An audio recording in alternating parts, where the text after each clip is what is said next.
चलिए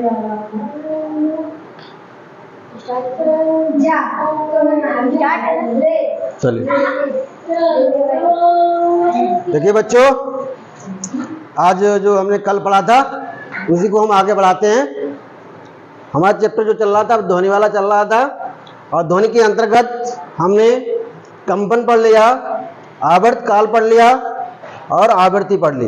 इतना हमने पढ़ लिया था। आज हमारा जो महत्वपूर्ण जो बिंदु होगा वो आयाम होगा।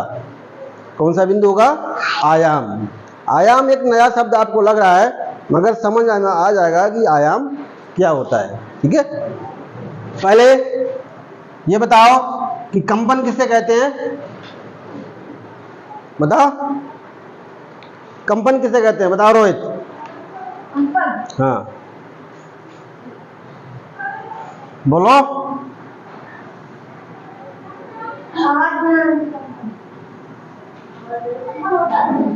कंपन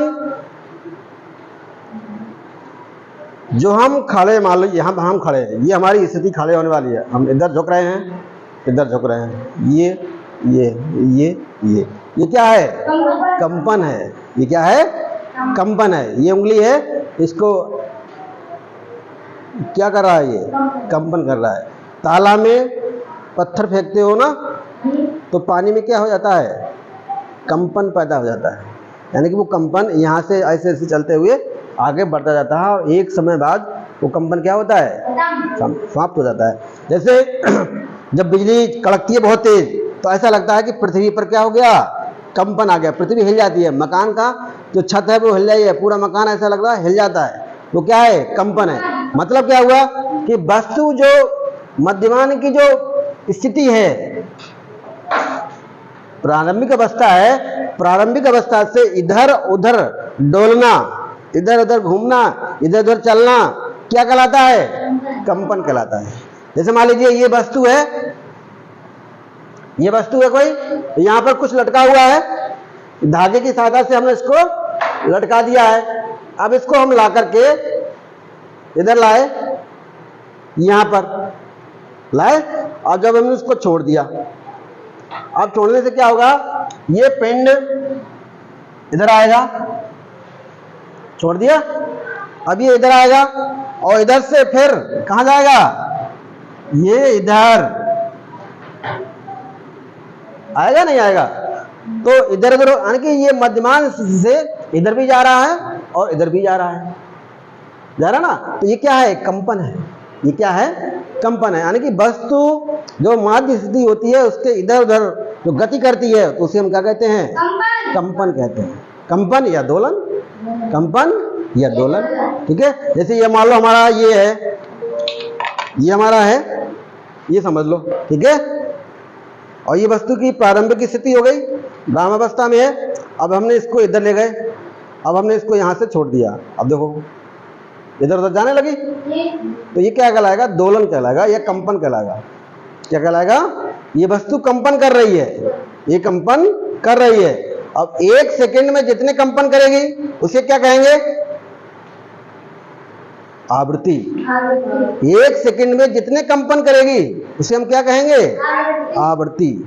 ठीक है, आवर्त काल, एक कंपन करने में लगा समय। एक कंपन क्या होगा? यहां से ये वस्तु यहां थी, यहां पर आ गई, अब यहां से यहां पर आई, यहां से यहां पर आई, तो एक कंपन हो गया आपका। यहां से यहां पर आई, यहां पर आई, तो एक क्या हो गया? एक कंपन हो गया। ठीक है, अब देखिए यहां पर एक कंपन करवाएं, यहां से ये एक कंपन हो गया, दूसरा कंपन। ठीक है, तो ये जो है मध्यमान स्थिति के क्या इधर उधर क्या कर रहा है? घूम रहा है। तो ऐसी गति को हम दोलन गति कहते हैं या कंपन कहते हैं। इसको क्या कहते हैं? कंपन। अब ये हमने पढ़ लिया, ये पढ़ लिया और ये पढ़ लिया। आवृत्ति का मात्रक बताओ जरा। हर्ट्ज, हर्ट्ज, जेड एसआई पद्धति में है। ये कौन सी पद्धति में है? एसआई पद्धति में आवृत्ति का जो मात्रक है वो क्या है? हर्ट्ज है। और हर्ट्ज का मतलब क्या होता है? एक दोलन पर सेकंड, एक दोलन पर सेकंड। चाहे हर्ट्ज कहिए और चाहे ये कहिए एक दोलन पर सेकंड। ठीक, अब हम अपनी मुख्य बात पर आते हैं। हमें सीखना है आयाम क्या होता है। आयाम शब्द अजीब लग रहा होगा। आयाम, आयाम एक दूरी है। आयाम क्या है? एक प्रकार से दूरी है। आयाम क्या है? दूरी है। जैसे मान लीजिए यहां पर ये हमारा पिंड लटका हुआ है, ये जितना इधर जाएगा तो जो एक तरफ की जो दूरी है वो क्या कहलाएगी? आयाम कहलाएगी। एक तरफ की दूरी क्या कहलाएगी? आयाम कहलाएगी। यानी कि वस्तु की मध्यमान स्थिति से एक तरफ की दूरी क्या कहलाती है? आयाम कहलाती है। एक तरफ की दूरी क्या कहलाती है? आयाम कहलाती है। आयाम और आवृत्ति दो महत्वपूर्ण क्या हैं? गुण हैं, जिनके आधार पर हम ध्वनियों में अंतर कर सकते हैं। अब देखिए आगे, ध्वनि की प्रबलता, अगला टॉपिक आ जाएगा ध्वनि की प्रबलता। ध्वनि की प्रबलता, प्रबलता माने पावर, प्रबलता माने पावर। कुछ आवाज ऐसी होती है कि बहुत तेज सुनाई देती है और कुछ आवाज ऐसी होती है बहुत धीरे सुनाई देती है। तो कब तेज सुनाई देंगी और कब धीरे सुनाई देंगी? तो इसका रिलेशन किससे होगा? आयाम से। किससे रिलेशन होगा? आयाम से। जिसका आयाम अधिक होगा उसकी आवाज तेज होगी और जिसका आयाम कम होगा उसकी आवाज क्या होगी? कम होगी। देखिए अब इसको समझते हैं। ये है एक तरफ की दूरी हम क्या कहते हैं? आयाम कहते हैं। यहां से यहां तक की दूरी क्या कहलाएगी? ये मध्यमान स्थिति है। इससे इधर की जो दूरी होगी वो क्या कहलाएगी? इधर की या इधर की दूरी वो क्या कहलाएगी? आयाम कहलाएगी। अब देखिए इस पर हम, ये है मान लो ये है, इस पर हम, रुक जा भाई, इस पर हम यहां से देखो आवाज, इसका जो यहां से दूरी कम है, इससे मध्यमान स्थिति की इससे दूरी क्या है? थोड़ी कम है, तो इसको हमने आवाज दी, आवाज आई कम। अब हम यहां से ले रहे हैं, इसको दौड़ा दिया। इसका मतलब क्या है कि जो ध्वनि की प्रबलता है वो आयाम पर क्या करती है? डिपेंड करती है। अगर जितना आयाम ज्यादा होगा उतनी इस पर पावर ज्यादा लगेगी, ठीक है। और जितना यहाँ पास होगा तो आप इसको मार नहीं सकते ज्यादा तेज, ठीक है। दूर से लाओगे तो प्रेशर ज्यादा होगा, तो आयाम ज्यादा होगा, यानी कि यहां से यहां तक की दूरी क्या होगी? ज्यादा होगी। जब ज्यादा होगी तो इसकी प्रबलता क्या होगी? ज्यादा होगी, ठीक है। जैसे हम कभी कभी नाराज होते हैं तो हमारे आयाम क्या हो जाते हैं? बढ़ जाते हैं। अब कभी कभी बहुत प्रेम से बोलते हैं तो आयाम क्या हो जाते हैं? कम हो जाते हैं। यानी कि जो ध्वनि की प्रबलता है वो आयाम पर डिपेंड करती है। अगर आयाम ज्यादा है तो उसकी प्रबलता ज्यादा होगी और जिसका आयाम कम है उसकी प्रबलता कम होगी, ठीक है। कभी कभी तुमने देखा होगा कोई कोई गुस्सा हो जाता है और बहुत तेज बोलता है, ठीक है। तो उसमें क्या है? उसमें यही है, उसका आयाम में अंतर है। आयाम में क्या है? अंतर है। जिसका आयाम ज्यादा होगा उसमें ध्वनि की प्रबलता भी ज्यादा होगी और जिसका आयाम कम होगा उसकी ध्वनि की प्रबलता भी कम होगी, ठीक है। जैसे यहां से इस डस्टर पे, शामपट पर हम कुछ मारे यहाँ से, ठीक है, और यहां से लेकर आए ऐसे करके ऐसे मारे तो आवाज ज्यादा तेज निकलेगी, ठीक है। इसका मतलब उसका आयाम क्या हो गया? ज्यादा हो गया।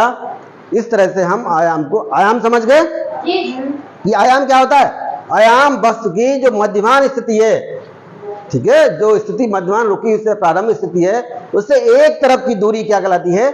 आयाम कहलाती है। आयाम पर ही ध्वनि की प्रबलता डिपेंड करती है। अगर आयाम ज्यादा है तो ध्वनि की प्रबलता ज्यादा होगी या कम? ज्यादा होगी, ठीक है। और अगर आयाम कम है तो ध्वनि की प्रबलता कम होगी, ठीक है। इतना समझ गए पूरा? अब देखिए, अब हम समझते हैं तारत्व। क्या समझते हैं? तारत्व। ये भी क्या है? ध्वनि का गुण है, तारत्व, ठीक है। तारत्व क्या है? तारत्व, किसी की आवाज देखो भारी होती है और किसी की आवाज क्या होती है? हल्की होती है, ठीक है। दो तरह की आवाज होती है, दो तरह की आवाज होती है ना, किसकी आवाज बहुत मीठी होती है और किसकी आवाज क्या होती है, बहुत कड़वी कड़वी लगती है। ठीक है, जैसे मच्छर का कान में भिनभिना जाए तो उसका ऐसा लगता है कि कितनी तेज किसी ने सुई घुसेड़ दी है कान में और उसको मारने की कोशिश करते हैं। तो तारत्व भी क्या है, आप जानते हैं कि सामान्य चिल्लाने और ध्वनि कान को तेज सुनाई देती है, अर्थात सामान्यता बातचीत करने से ध्वनि उत्पन्न की प्रबलता की माप चिल्लाने से उत्पन्न ध्वनि तुलनात्मक रूप से अधिक प्रबलता की होती है। अब वास्तव में ध्वनि की प्रबलता कंपन की तीव्रता पर निर्भर करती है। कंपन की तीव्रता है कि कंपन कितनी तेज हो रहे हैं, कंपन कितनी तेज हो रहे हैं। तारत्व क्या है, तारत्व ध्वनि का वह गुण है जिसके द्वारा हम मोटी या पतली मतलब तीखी ध्वनि में अंतर कर सकते हैं। उच्च तारत्व वाले ध्वनि की आवृत्ति उच्च और निम्न तारत्व वाले ध्वनि की आवृत्ति निम्न होती है। जिसकी आवृत्ति कम होगी, इसकी आवृत्ति कम होगी उसका क्या होगा, तारत्व कम होगा, और जिसकी आवृत्ति ज्यादा होगी उसका तारत्व ज्यादा होगा। ठीक है, जैसे मान लीजिए कोई चीज है, जैसे एक मच्छर भिनभिना रहा है और एक तरफ कुत्ता भौंक रहा है, तो किसका तारत्व अधिक होगा,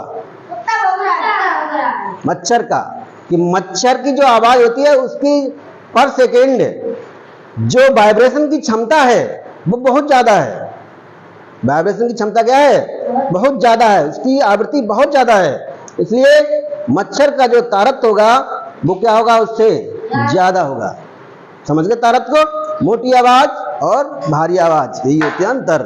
ठीक है, बाकी जो अगला वाला जो टॉपिक होगा, जो ध्वनि का जो संचरण है, ये ध्वनि संचरण किन किन माध्यमों में होता है, क्या ध्वनि के लिए माध्यम की आवश्यकता होती है, वो कल हम आपको बताएंगे। वो हम प्रैक्टिकल भी आपको समझाएंगे कि ध्वनि कहाँ चल सकती है और कहाँ नहीं चल सकती है। ध्वनि का कल हमारा टॉपिक होगा ध्वनि का संचरण।